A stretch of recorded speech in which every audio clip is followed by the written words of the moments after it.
Prova, prova, prova, prova. Ali, prova. Ali, prova. Ali, prova.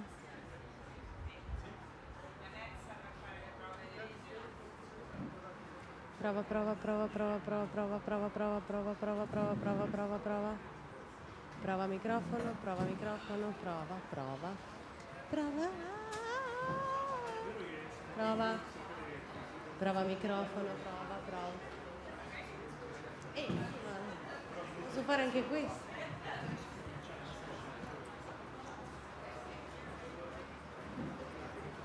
Non fare ancora 1, 2, 3 però, 7 8 prova 4 3 87 91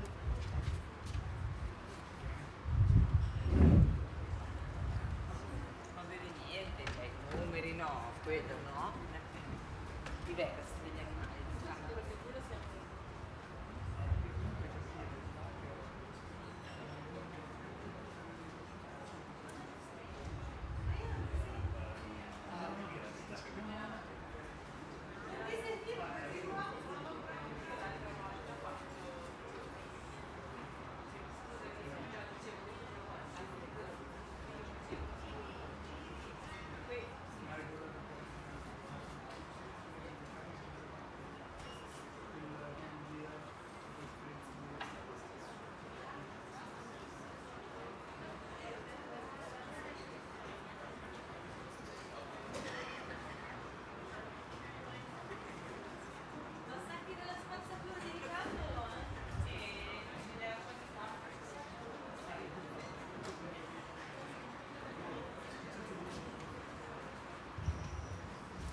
Tenemos muchos nombres. Sí, bien, ¿no?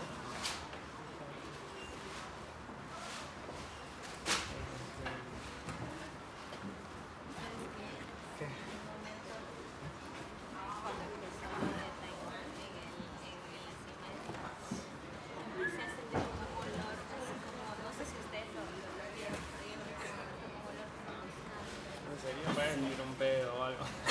No, espera.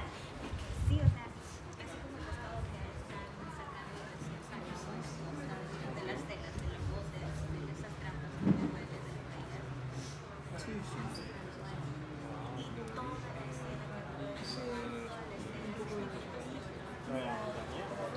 la escena que toda la escena no sé, o sea, por eso yo como cada vez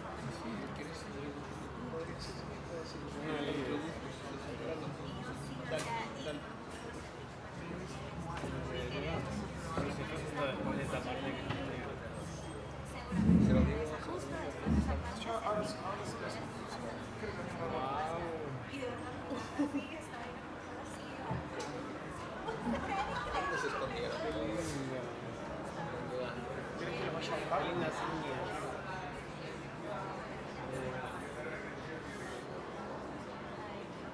Qué lindo, ojalá hubiera estado de fuera. Chuti. Chuti. Ah, viene de todo. Baño, dice Chuti. Ah, anda con las chicas. Allí, lejos está, bueno, en la sala. O aquí. Já tinha visto no cinema já? En una más chiquita en algunos países sí. Eu tava apreensivo com a Copa, né? Aquela coisa. Também. Meu Deus, a minha responsabilidade. En las dos y en las En la otra hubo un problema muy grave. En la primera, en el auge del humano, Aham, sério? una máscara no estaba y en vez de la imagen verse completa, se quedó chiquita. Cara. Igual a nadie le importa, pero ya estaba tapado. É pra falar que é proposta estética. Qualquer coisa. Toda una cosa así. So we're waiting a bit. Sí, obvio. Lo tendría que haber dicho. De ahí siempre me gusta como...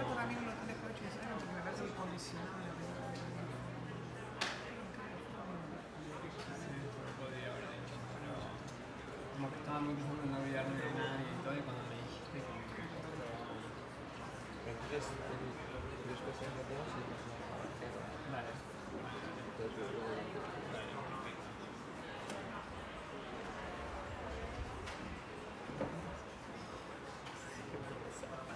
Lo digo, pero está bueno. Es muy rápido, bueno, obvio. ¿En serio? Estoy nervioso, pero... ¿En serio? Qué bien, nunca sabes. Pensar. Para pensando. Todo hecho. Está ahí.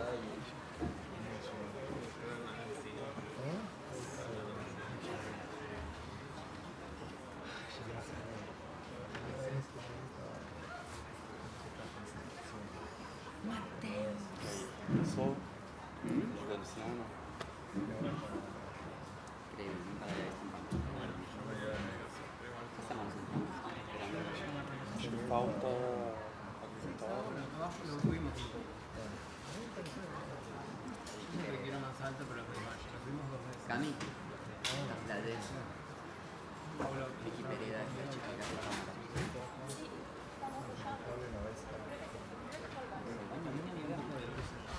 Sí, y Chucky y vinieron y se fueron.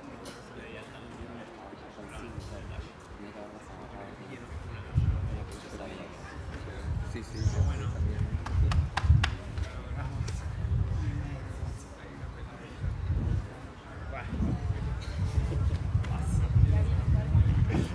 esperamos.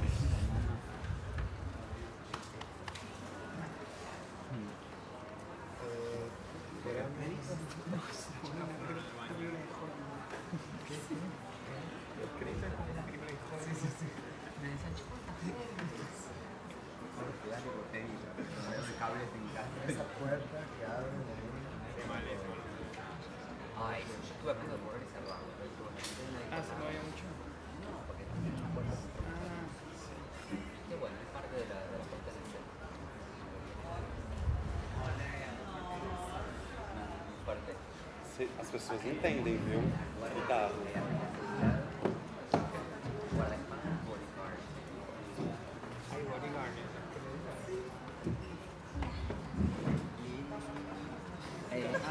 Por ahí hacemos un intercambio con ella para que se traduzca, ¿no? No estamos por cerca. Edu, cambiamos con el lugar, así estamos más lejos y no te molestamos, ¿te parece? Porque si no, no va a tener traducción. Bueno. Pero nos alejamos de vos para que no te moleste. Bueno, cambien el ánimo. ¿Y querés, hijo, cambiar por video? So welcome to the Q&A of the film The Human Search 3, and please welcome the whole team of the film.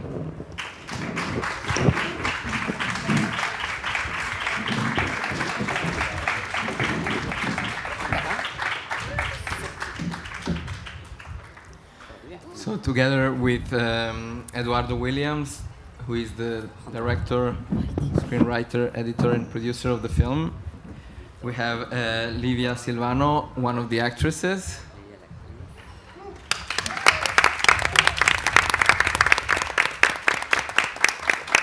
We have with us Victoria Pereda, cinematographer, director of photography of the film.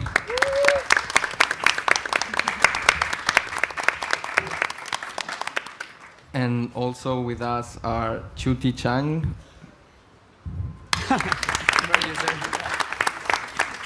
Nahuel Pérez Vizcayart, Jerónimo Quevedo, Ico Costa, and Mateus Pesaña, all producers of the film, among others. So, please, Jerónimo, you wanted to say something before we start the round of questions. Bueno, hola a todos, gracias por venir. Antes de empezar con Con las preguntas.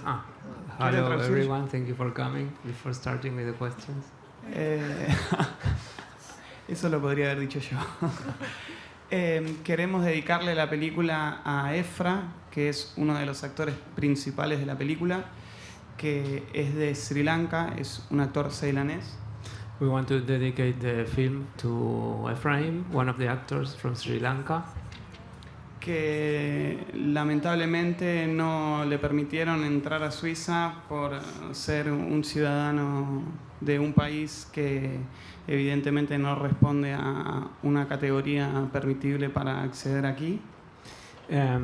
Whose visa to come to Switzerland to present the film was refused because he lives in a country that's not from a category that is accepted here.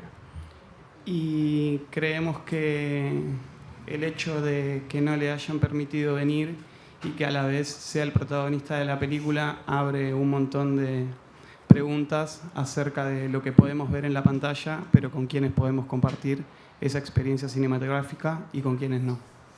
And we think that the fact that he's one of the main characters of the film, but he cannot be here, talks about what can we see in the cinema. Okay. Pero que no puede compartirlo con Yeah, nosotros. yeah, and he can't be here, so it talks a lot about. Nahue, ¿vos podías decirlo mejor? No, it reflects the fact that some people are allowed to be seen on screen, but with those people we cannot share the cinematic experience, right? Yeah.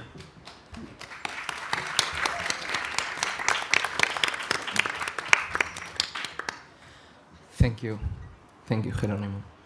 So I would like to remind the audience that we have microphones in the room, so please feel free to raise your hand whenever you have any questions or you would like to share something with the team of the film. And I would like to open this round of questions, maybe with a very open question to Eduardo about the seed of this film. What is the origin of this film? How did it all start? Well, so how difficult? I don't know. It's a very difficult question to answer, really. Where does it start? How can I know? I don't even know when it started, you know.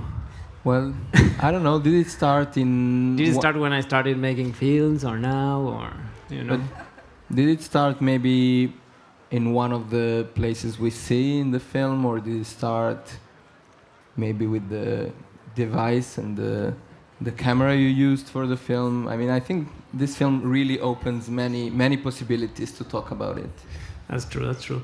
No, I mean, it's difficult for me to answer because for me, every one of my films is like connected to the other, so it's really difficult for me to understand where they start. Every time I finish a film, I'm thinking what I like more, what I like less, about the next film, about what to do. So in my experience, I don't really see them as something starting and beginning, so it's a bit difficult. But yeah, there's many different ideas. Some ideas I'm carrying from my previous film, some new ideas, I think. So yeah, we carry some of them, like this question about of transformation. Maybe I was thinking while I was seeing the film about this desire of transforming our lives, and really don't know very much how.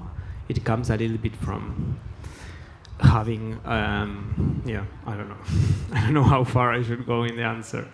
But no, I won't go so far because it will be too long.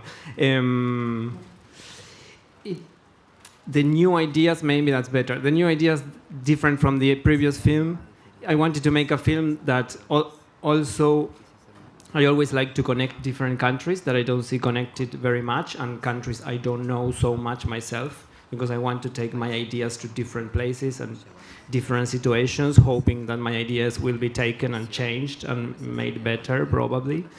And also in this one, I was very interested in not that I'm not the only one traveling from one place to the other, and the actors are also traveling with me.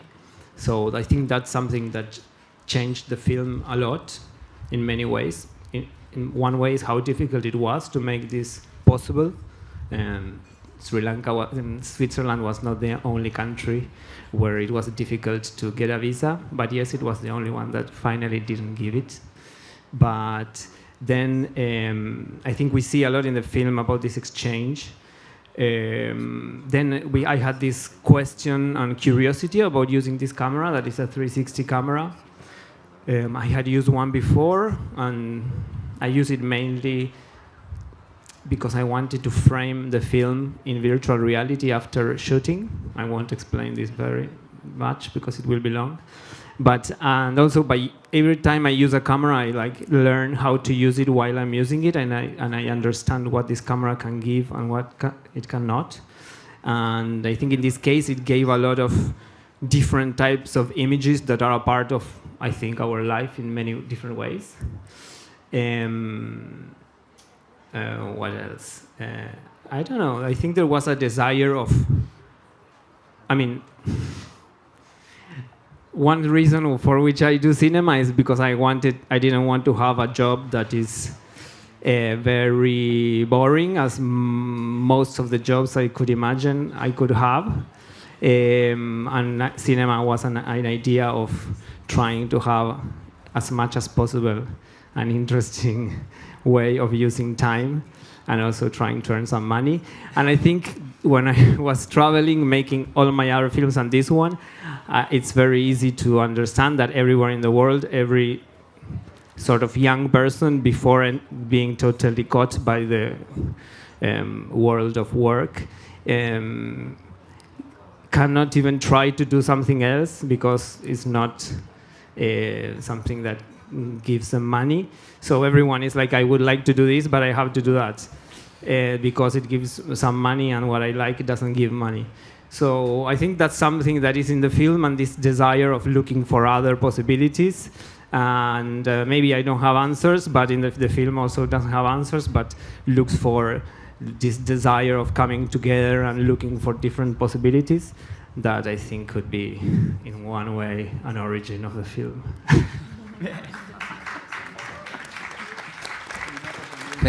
Thank you. I'm going to ask you the question that you told me earlier that you don't like, but since you yourself opened this possibility, so you said you carry things from your previous work, and there's no beginning and no ending, and this film is called The Human Surge 3, and the previous one was called The Human Surge. So can you tell us a bit about this film number 0, as you said, and the third one? Yeah, sure. Yeah, I was thinking a little bit about that. In some way, every one of my films could be like the sequel of the previous one, so I could have done this before also. But I don't know, I was thinking about my next film when I finished the previous one, and I realized many of the ideas I had were quite related to what I have just done. So I thought it was in some way a continuation, but not totally, so maybe that's why we jumped from 0 to 3. And also I thought it was a little bit funny, and I thought maybe we are not expecting this type of films that are not blockbusters to have like the sequel. So I thought that was nice. Yeah, I mean, I didn't think, yeah, I don't know. But yeah, and I was very happy not to look for a new title when I thought about this one. But I don't know. I thought it was I thought it was something I was interested by. But yeah, really, I don't like titles. So, do we have some questions in the audience? Yes, we have one here. Well, thank you for the film. I'm from Argentina. I'm a journalist from Argentina. I'm really happy to be here, and this was an amazing experience for sure. I'm really curious about the device, about the technique things, but I'm curious too about the characters, how can they start to appear in their life, in your life, and in the story then. So, la cámara 360, por favor, algo, amo. Y esos personajes, cómo fueron apareciendo y cómo van entrando en la historia global. Okay, so the camera, I try not to make it very long. Well, it's a 360 camera that is like a ball with 8 lenses, and we, shooting after shooting, we constructed a device like that's a backpack, so you could take it over your head.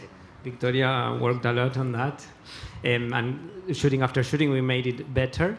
And also, as many times in my films. As long as the film advanced, I learned how to use it. In general, when I use I'm always interested in using new cameras, and I don't research a lot about them before using them. It's like I receive them, I touch them, I have a relation, I use them, they answer back, you know, I make questions, they answer, they say yes, no, go here, go there. So I really like to relate with an object like this.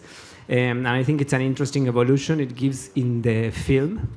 Also, I don't know, what I knew and the reason for using this camera is that I wanted to frame the film in post-production. This camera is used for virtual reality, but I knew I wasn't going to make a virtual reality film. What I wanted is to have all this 360 space available in post-production for the framing, and then I used the virtual reality headset, and I recorded my movement. So I had the 2 hours of the film in the virtual reality. I'm gonna breathe a little bit. I had the 2 hours of the film in the virtual reality, and I saw the whole film, and I recorded my movement. This means the framing you saw in the film is me moving and watching the footage. So I think this gives a very different way of thinking about the framing of a film, right? When we are in the shooting, we usually think it previously or in the moment, and we do it with our body, with our hands. We never do it directly moving our eyes like this, right? So I think this was interesting, and also we do it with all the shooting around us. And now I was in a separate room in another moment, and all my attention and my body was given for this. So it was a very different way, and I realized I wanted to look at different things that maybe in the moment of the shooting I wasn't thinking about. In the jungle, I wanted to look more at the plants. Maybe when we were shooting a scene, I wanted to look at what are the actors were doing when they were preparing to come into the situation. When we were in the streets, I wanted to look at what people were doing around our scene. So there's many possibilities of like point of view on what we look and how we look at the others that were given by using this camera and this system of framing in post-production that I'm really interested in. And then, yeah, I don't know, this is it. And then I could the movement of the camera was an evolution of 2 hours that were continuous for me because I was watching the 2 hours as you saw here, but in the virtual reality. So, I mean, maybe, do you want to say something about it? If you want, I don't know, or something. Como yo, I don't have, I will talk in Spanish, You sorry. can translate, no worries. Okay. It was very strange. I will try in English and if not, I'll turn to Spanish. But it was very strange not to frame. I love lenses and cameras, and I never choose this kind of camera in my life, but if someone like him asked me, I cannot say no. So I did it, and it was very nice. But the strangest thing is to have free hands, because I had the camera like in my head every time, and I was like a human robot. But also maybe during a shot I could be like riding a motorbike while shooting, or like remar, rowing while shooting, or like maybe a mosquito swimming, yes. And that was very nice because I wasn't like a camera operator, but like the camera vehicle or something like that. Yes. I was like kind of human robot, and me gustó mucho ser el robot de Teddy. Lo volvería a hacer siempre que quiera. She really liked being my robot. Thank you. I really liked also. No, but I was thinking when you said human robot, something that I liked is the result. When we see the film, we feel this human robot thing in the camera. We feel like it's a machine, but we also feel the steps of a person. So it has this mix of not understanding if it's a person following the group, or it's a machine, or an alien, or a robot, or what it is. I really like that. So just to continue about this subject, I'm very curious about one thing, because you said that you framed with the VR glasses afterwards the film. So this means that you did the whole editing first? of this 360 footage, like the, you know, choosing the takes, their length, editing it, and then you did this thing of framing? Yeah. I mean, at the beginning, I thought about the idea of watching all the footage in VR, but I couldn't do it. But it was interesting to like watch the whole film for the first time in the VR situation. Before I edited in the computer, so I knew the images and I could like scroll. But it's very different what you want to look at when you're scrolling in an image when you're just moving your head and body. Yeah, very interesting. So, do we have some other questions? No?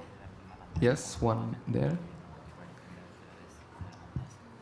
Hi, I was wondering if your use of the 360-degree cameras affected at all your audio workflow or in post-production or during production. Well, Paulo, who is the sound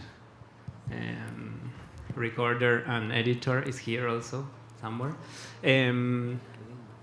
But myself, I mean, for example, it changed some things, not as much as we think. I mean, in my head, I was thinking about the sound as in a normal film. I didn't really think about sound in a different way because it was 360. But during the shooting, for example, as much as we could, we wanted to hide.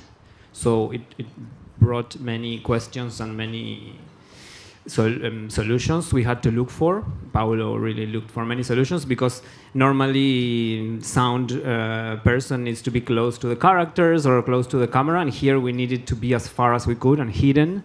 So this brought a lot of different ideas on how to hide, on how to follow. Sometimes we walk for many meters, and so in the shooting it brought a lot of different ways of recording sound, for sure.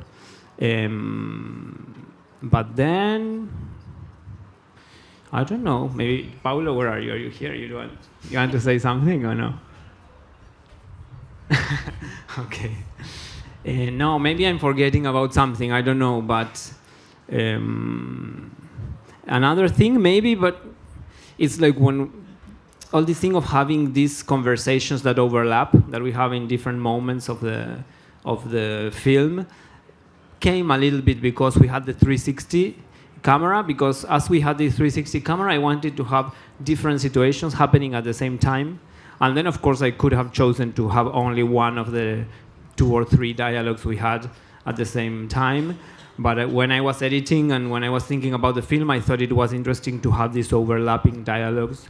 And this idea came because we were using the 360 camera. And then, I don't know, something else.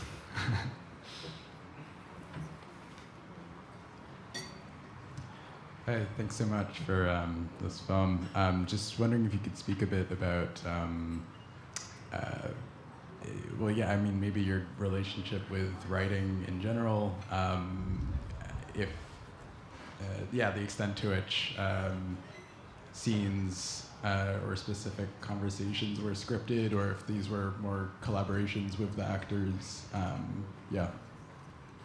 Well, there was a script, sort of, it's a type of script. But yeah, some of the scenes are totally written, and what we see is what was written, what we hear is what was written. Others are totally improvised, so there's nothing, I didn't ask for anything at all. Others are a mixture. Most of them, I think, are mixed, probably. So some of the mixed ones are just like, maybe we talked about this yesterday, and I suggest, like, yeah, let's do a scene talking about this. In our moments, it was like, talk about whatever you want, but you please try to say this sentence, this phrase in one moment, you try to say this. So they had to look for the moment they feel they could say this sentence or phrase or open this theme to talk about. Sometimes it was like more a physical thing, like when you arrive here in the jungle, you have to say this. So I really like this mixture of being free and suddenly having to say something that's totally not coming from yourself, and doing this play of like coming in and out of like fiction and not fiction. And also I remember when I was seeing the footage, sometimes, especially for the footage in Spanish because it happens more when it's your language. I really could realize when they were coming in and out of the acting and not acting. And at the beginning, I thought it wasn't good because, you know, the typical thing is to try to avoid this. But then I thought it was very interesting to see the actors, like how they speak and how they move when they are totally doing whatever they want, and suddenly they come in the fictional scene and we see all these changes and they are like, no, let's go there, and they start saying the dialogues I asked for. And I think this happens in many parts of the film. Sometimes we are in the streets in Taiwan and we see like the fictional scene happening in the middle of the people in the street doing whatever they want. So I think all this like coming in and out of the fictional, the written and the non-written was something that I liked, how it happened in different ways in the film. And what else? Yeah, but mainly it was that. Then there's dialogues in which someone speaks in Mandarin, someone answers in Spanish, someone speaks in Tamil. So those things were written, of course, because in general they didn't understand their languages. But I really like that at the end, as we shared a lot of time together, they started learning the other languages. So in the end we have some Spanish that is said by Sri Lankan actors, but by Taiwanese actors. So I think this was something that interesting that happened during the film.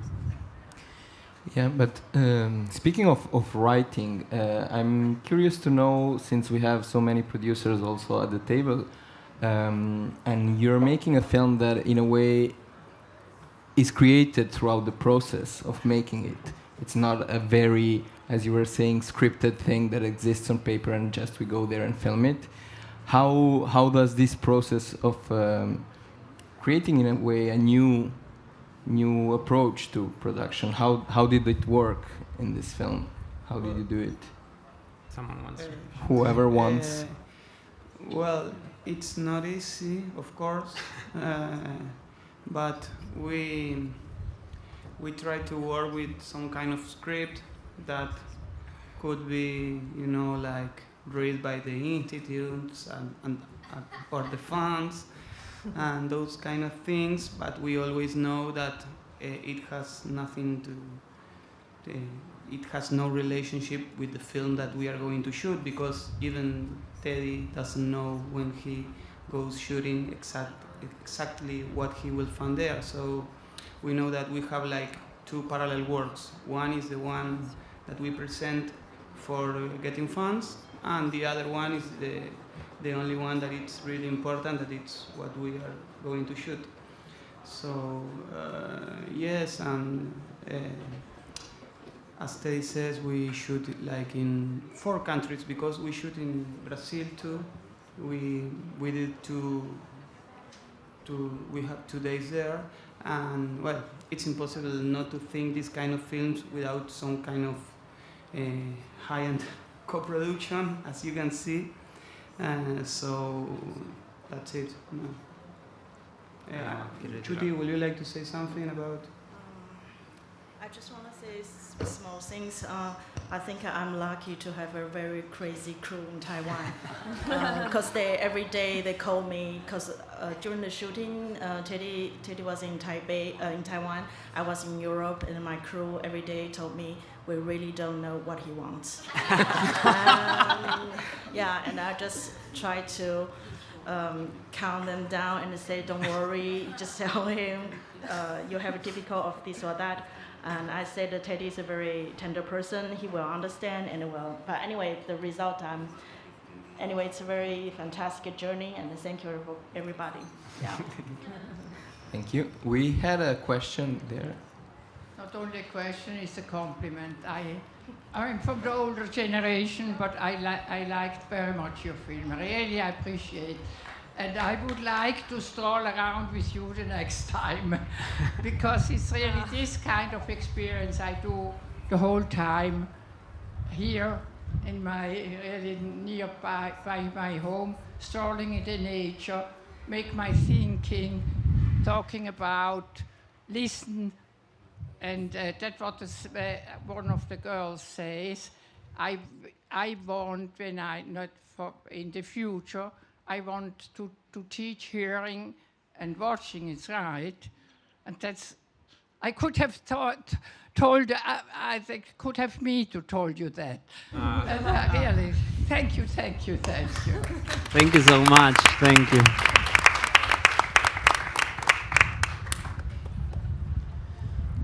Yes, we have a question. Yes, about that scene where the camera is fixed for 10 minutes or something like that, maybe a bit less, and then it starts spinning around. I was thinking it was in the script, or you just start spinning around the room with Guar, or what was... I don't know if there's an answer, or just... I just want to know the creative process behind that scene. Okay, yeah. No, it was not in the script. First of all, the first idea that started making this scene, I had this curiosity of leaving the camera alone in the jungle as much as we could. So we made some tries. I don't know how long it was, the longest, 30 minutes? No, 2 hours? I don't know. Okay. So we went like very early, just like before sunrise, and we left the camera alone, and we left like and hoping the battery would last long. No, in this one she was under the camera, yeah. But sometimes we left it alone. Here, yeah, the camera had some problems, so in this one she stayed there, like looking at the camera if it was still recording. So that was the starting point of this scene. So we did this 3 or 4 days, I think, wanting to see what happened when the camera was alone. Then we had this scene. Vicky told me like there was these monkeys that came and did all this. So I was okay, great. Then I wanted to see it. And then I really liked, first of all, as you said, the camera is fixed. I mean, we don't have a lot of moments of fixed camera in the film. So I thought about, after all this movement, it was good to have this rhythm. And I felt it was also interesting that it is the rhythm of watching other animals, right? When we are watching other animals in the wild, it's like this. You watch for a very long time and maybe you see a border of an animal behind a leaf, you know? It's not like being in the zoo where they are shown to you. So I really like to have this rhythm of observing, of discovering maybe the tail behind a leaf, all that. And then the spinning, yes, came when I was editing, but came before I used the virtual reality. I couldn't have spun so fast, I think. But I don't know. I don't remember. I was trying to remember how did I think about it, but I don't remember. Maybe it was an ecstasy moment and I forgot it. But now, when I'm thinking about it now, and when I thought about that was interesting or not, I really like that we have this moment of sort of connecting with what we call nature, you know, seeing. And then when it starts moving, it's very machine-like, you know, and very robotic, and you start feeling the image very fake, I feel, you know. And you feel the digitalness and all this, like, zzz. So I really like how we have this connection that is a lot in the film about, like, let's say, nature of what is not human technology and human technology. And then the spinning, I don't know, I was like, where am I gonna get with this? So I continued like this.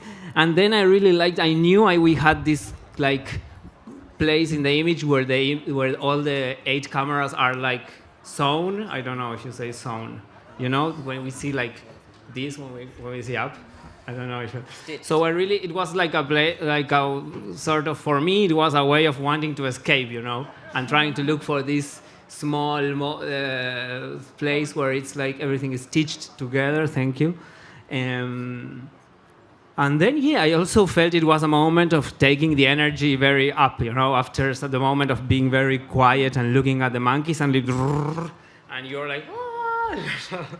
I thought it was a moment of energy. For me, the film also, I think the structure a lot about the energy and the pace and the rhythm. So after all these moments where we start with the darkness, we start more being lost, I think the film, little by little, starts being more like finding, not in the words or anything, but finding more like the how do you say, the fluidity in some way. Or I think, and also I really like that when we go here, it's very digital, this moment, and then it connects with the black water, where we have a similar like shape, but it's totally like natural, let's say, because it's just something that happened in the water. And then we have this moment which is the only moment in the film where I think the image is like good, let's say, where the boat like enters the image from one corner to the other and everyone is like this. I don't know, it's like, I think everything had sense, you know, when I arrived to this boat moment, all the moment from the monkey to this had some sense of like, okay, it's like an answer to the film, but with no words and not a like logical answer. But it's like, okay, after all this trying, we could like get out from us, look at like what is not human, and then like, and then go up and go to this mountain. And I don't know, did I? Okay. Thank you. Do we have some more interventions? No? Well, yeah. Yes, please. Hola, quería saber cómo había sido tu experiencia durante la película y si esta era la primera vez que la viste, cómo te sentiste. So the question is for the actress, Yes, it's for- whether it's the first time that she's seen the movie and how she feels about it, and how was in general the experience of working in this film. Sí, fue la primera vez que la vi. De hecho, les estaba comentando aquí a Teddy que el momento de la escena de los árboles envolventes, me sentí como si estuviera viviendo una experiencia de ayahuasca, no sé si lo han escuchado, ¿no? Y fue muy, muy, muy envolvente para mí, fue muy enriquecedor también. Y nada, ha sido una experiencia muy bonita, ha sido una experiencia que se la voy a contar a todo el mundo cuando llegue. Sí, y claro, ha sido mi primera película también en donde he sido actriz. Más bien, muchísimas gracias por la oportunidad. Y nada, yo la disfruté un montón, me divertí mucho, lloré un montón porque me sentía en casa, ¿no? O sea, veía los árboles, veía el río y veía todo y me sentía en casa. Y me acordaba mucho de mi papá, de mi mamá y todo. So nice. So she says that when she was seeing the scene of the trees and the moving camera, she felt like it was an ayahuasca trip. That it was a good experience for her. That when she cried also while watching the film, and when she saw the trees and the river, she felt at home. So, and she thought about her parents. What else? It was the first experience. And it was her first film. Though she directed and acted in a short film before, right? Antes actuaste y dijiste un corto, ¿no? Ah, sí, dirigí dos cortos, pero antes de la película dirigí uno, y fue también como dirigí y actué. O sea, sin saber nada de cine, sin tener nada de conocimiento, pero había gente que me ayudó con la dirección de foto, el sonido, ¿no? O sea, y era como también más experimental, pero sí trabajamos con un guión, que lo que no pasó mucho con Teddy, o sea, no entendíamos muy bien de qué iba todo, porque yo y los otros actores estábamos como perdidos, ¿no? Vamos a hacer esta escena, pero o sea, no nos decía, vas a seguir esta línea de guión, o vas a seguir la continuidad de esta otra escena, ¿no? O sea, era como un poco loco, un poco confuso. Pero dentro de todo fue muy divertido, sí. So she said she directed and acted in 2 short films also. And in her short films there is a script, in difference of my film, where there was one, but there was no like logic of following the previous scene or line of like where we're coming from or where we're going. So it was a bit confusing and she felt a bit lost, which I think is good, and I think she also. And something else. Me olvidó. Algo, no sé si me olvidó de traducir algo. And that it was funny and she had fun while doing the film. Sí, y nada, pues Teddy ha sido uno de los directores que hasta ahora estoy conociendo. Pocos directores, sí, porque recién estoy conociendo este mundo del cine y lo que es la experiencia, ¿no? Pero Teddy es un director totalmente diferente y en parte yo, como estoy en ese camino también de la dirección en este momento, es venir acá para mí es una experiencia, como ya mencioné, súper enriquecedora y me llené, trato de absorber toda la información posible y ver cómo trabaja él, ¿no? en esta película. Entonces, nada, estoy muy, muy contenta y estoy muy agradecida con todo el equipo. Y nada, pues estoy feliz. She's very happy and thankful to all the team. And she says I'm a very different director, and being here it's very interesting. And she's trying to absorb all the information and the things happening. That's all right. Yeah. Yes. So I have a question again about something that we see in the film several times, and it's this moment of fainting of the actors. So could you tell us a little bit more about this motive and why did you put it in the film? Yeah. I mean, this thing of people falling is in almost all my films, or many of them. I think it's an image I really like to start with. I mean, in general, everything I do or all the images I try to bring to the film is something at the beginning I just like without thinking very much. I'm attracted to or I'm curious about. And then when I'm thinking, I think it's maybe just this thing of like the system falling. Maybe it's too much to say that, but if you think it's just your body like suddenly like losing the resistance and just falling, right? No, and I think it's just that. And in one of my first short films, they said like I'm out of battery, and then they fell. And I think it relates a little bit to that, you know, if that's strange way. I mean, it's also something very common, right? We all can fall sometimes, but as it's shown in the film, it's a bit strange and mysterious, and we don't understand why. But I think I don't know. It's like you're following something logical, and all of a sudden it falls and it disrupts, let's say. Yeah. Thank you. We have time for maybe one last question, if there is one. If nobody else has.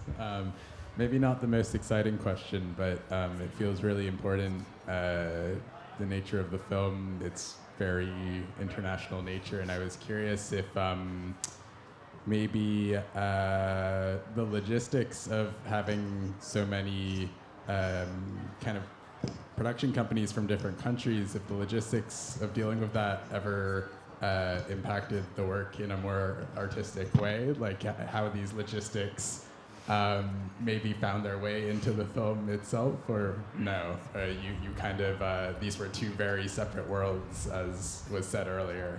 Does that make sense? Yeah, I think it always relates a lot in every film. We are always working in a way. I don't know, maybe not in the most common way, but always for me, and I think for everyone, we have this desire of making the film, and so there's always a lot of problems, of course, but we always try to advance through them. But yeah, I think always how the film is organized and how it's done, it relates a lot in let's say the artistic side. I cannot separate them, you know. Any problem we have, I mean, I don't know, just to explain, I don't know, not having a camera maybe, or having a crisis of a camera makes me maybe work on that. So then how I work on the other things is different, because maybe just simple things, I have more or less time to be with the actors, so the level of fictional documentary in that part of the film changes. Or let me think about, or sometimes, I don't know, also for me going to different countries, I always trust the producers of each country. I always have my own desire and my own ideas, but I have to trust what they tell me. Also, so there's always a combination of like what I want and what we can do, and trying to listen to them, but also trying me to decide for which things I have to push, like we need this, or for which things I have to accept that we can't do everything, or everything cannot be how I want, of course. So there's always a lot of communication, let's say, in more of the practical and organization side, and the side of the ideas and all that.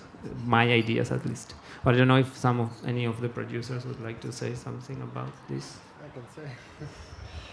It was a very, it was different from most of the films where there's a script, you get the number of production companies that you want, and then when you have everything, you shoot. Here,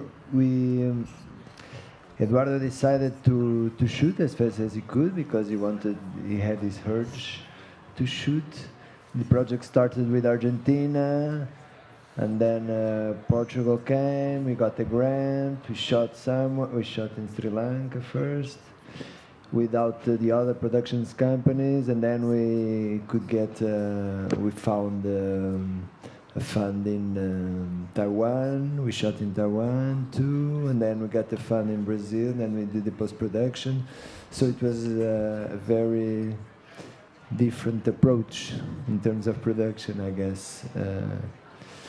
And it was, even the shootings were very different because we didn't have the same amount of money in every shooting. So in Sri Lanka, it was a very poor production. And then in Peru, a little bit better, in Taiwan better, and post-production better, I guess. So, thank you very much for being here. Thank you very much for accepting our invitation to premiere The Human Search 3 in Locarno. Thanks to the audience for being here, and please do recommend the film to your friends if you liked it. The film is playing again these days in Locarno, and yes, thanks once again. Thank you very much.